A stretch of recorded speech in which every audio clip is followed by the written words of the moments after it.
Assalamualaikum ayuhan Nabi warahmatullahi wabarakatuh. Assalamualaikum ya Amirul Mu'minin wa Sayyidal Wasiyyin wa Ghuril Mukhjalin. Assalamualaikum ya Qurrata Aini Rasuli Rabbil Alamin. Assalamualaikum ya Sayyidai Syababi Ahlil Jannati Ajma'in.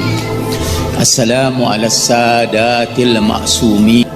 Assalamu ala jami' anbiya'illahi wa rusulihi wa malaikatih. Assalamu alaina wa ala ibadillahi salihin.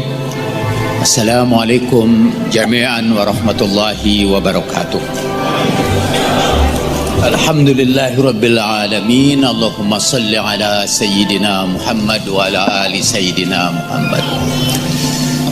Saudara-saudara, 1463 tahun yang lalu, kalau kita berada di salah satu planet atau salah satu benda-benda langit yang di tengah-tengah galaksi yang bisa kita capai dengan 1463 tahun cahaya, lalu kita menengok ke bumi, kita akan melihat di sekitar Ka'bah ada sepasang suami istri yang dikenal sebagai tokoh terkemuka di kalangan orang-orang Arab,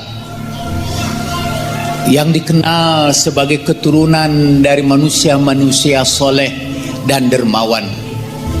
Sepasang suami istri itu bertawaf mengelilingi Ka'bah, dan tiba-tiba sang ibu merasakan sesuatu dalam perutnya. Ia tidak mungkin berangkat ke rumahnya dalam keadaan seperti itu, dan tiba-tiba dengan kehendak Allah pintu Ka'bah terbuka dan lahirlah Amirul Mu'minin Ali bin Abi Thalib sebagai walidul Ka'bah, sebagai anak yang dilahirkan Ka'bah. Tidak pernah ada orang sebelumnya dan bahkan sesudahnya lahir di dalam Ka'bah. Ketika ibunya mau menyusukkan dia, bayi kecil itu berulang kali memalingkan mukanya, sampai akhirnya Abu Thalib memanggil anak asuh yang sangat dicintainya. Dan datanglah Rasulullah Sallallahu Alaihi Wasallam. Ia pangku anak itu dan ia berikan lidahnya yang mulia, sehingga Ali menyusu pertama kalinya bukan pada air susu ibunya, tapi kepada lidah Al-Mustafa, yang melalui itu Allah alirkan seluruh ilmu kepadanya. Dan itu juga yang menunjukkan kecintaan Ali kepada Rasulullah Sallallahu Alaihi Wasallam. Dia tolak air susu ibunya sebelum ia mengulum lidah Rasulullah Sallallahu Alaihi Wasallam. Itulah kecintaan Ali kepada Rasulullah dan kecintaan Rasulullah kepada Ali. Dengan persetujuan utama dari Khadijah, Ali dipelihara Nabi Sallallahu Alaihi Wasallam. Ali tumbuh besar dalam dekapan cinta Rasulullah. Kelak ketika Ali menjadi imam dan khalifah sekaligus, ia memandang Ka'bah dengan air mata yang bercucuran. Ia berkata, hari ini aku masih mencium wewangian dari dada Nabi Sallallahu Alaihi Wasallam yang memeluknya. Ali masih mengingat masa-masa kecilnya ketika ia dipeluk Rasulullah di atas tempat tidurnya, dan ia masih mencium wewangian Nabi sepanjang hidupnya. Itulah kecintaan Ali kepada Rasulullah dan kecintaan Rasulullah kepada Ali. Pada suatu hari dalam perang Khandaq, ketika kota Madinah dikepung oleh pasukan aliansi, tiba-tiba seorang ahli pedang meloncat dan berhasil meloncati Khandaq itu dengan kudanya. Ia berteriak dengan suara yang keras, "Siapa di antara kalian yang mau aku yatimkan anak-anaknya dan aku mau jandakan istri-istrinya? Bukankah kalian berkata bahwa orang yang mati di jalan Allah dia akan masuk surga? Siapa yang akan aku segerakan masuk surga?" Lalu Rasulullah melihat kepada sahabat-sahabatnya, dan siapakah di antara kalian yang mau menghadapi? Dan orang-orang berkata dengan penuh ketakutan, "Dia Amr bin Abdul Wud. Tidak pernah orang bertemu dengan dia dalam peperangan dan kembali dalam keadaan hidup." Nabi menawarkan siapa yang mau menghadapi Amr bin Abdul Wud. Dan Ali bin Abi Thalib masih muda waktu itu, bahkan paling muda, mengacungkan tangannya, "Ana ya Rasulullah." Tapi dia Amr bin Abdul Wud. Rasulullah mencari sahabat yang lain, dan akhirnya Rasulullah berkata, "Ya Ali." Beliau lingkarkan serbannya ke kepala Ali.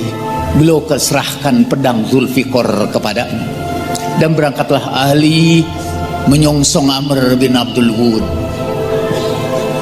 Amr bin Abdul Wud tahu Ali adalah putra Abu Thalib.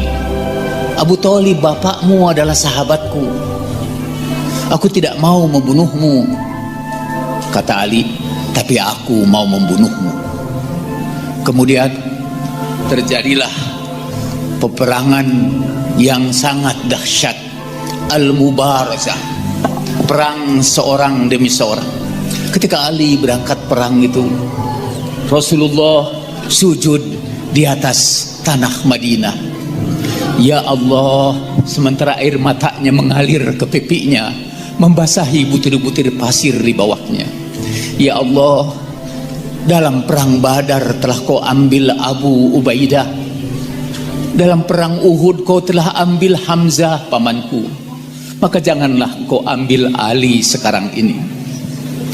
Dan peperangan berlangsung dengan sangat memukau, dengan kepulan-kepulan debu padang pasir yang menutup kedua petarung itu, sehingga orang hanya mendengar gemerincing pedang dan tidak menyaksikan siapa yang menang dan siapa yang kalah, sampai kemudian gemerincing pedang itu berhenti dan debu-debu dari atas turun menyingkapkan Ali bin Abi Thalib yang sudah menebaskan pedangnya kepada Amr bin Abdul Wud.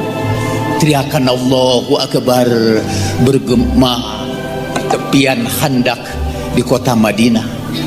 Begitu Ali kembali, Rasulullah berkata, telah berhadap-hadapan seluruh keimanan dan seluruh kekafiran. Wa qad barazal imanu kulluh al-kufra kulluh. Telah berhadapan iman keseluruhan dengan kekafiran keseluruhan. Bahwa pedang Imam Ali menandingi seluruh keimanan seluruh umat manusia sepanjang zaman. Rasulullah datang memeluknya, membawanya langsung ke perkemahannya, dan para sahabat, orang-orang menyaksikan bahwa Ali dan Rasulullah terus menerus berdua di kemah itu, tanpa seorang pun yang tahu apa yang mereka bicarakan. Apakah mereka berdua berkumpul dalam tangisan kecintaan satu sama lain, ataukah mereka berdua berkumpul untuk menyampaikan apa yang disampaikan Allah kepadanya. Waktu itu kita hanya menerima jawaban setelah Ali keluar dari kemah. Baru saja Rasulullah membukakan kepadaku satu pintu ilmu, dan setiap pintu ilmu itu membukakan ribuan pintu lainnya. Hatta di zaman perang sekalipun, hatta dalam keselamatan dan kemenangan yang baru diperoleh di tengah-tengah kesibukan perang yang baru dimulai, Rasulullah menyempatkan waktu untuk mengajarkan kepada Ali ilmu. Ana madinatul ilm wa aliyun babuha, faman aradal madinata falyatiha min babiha.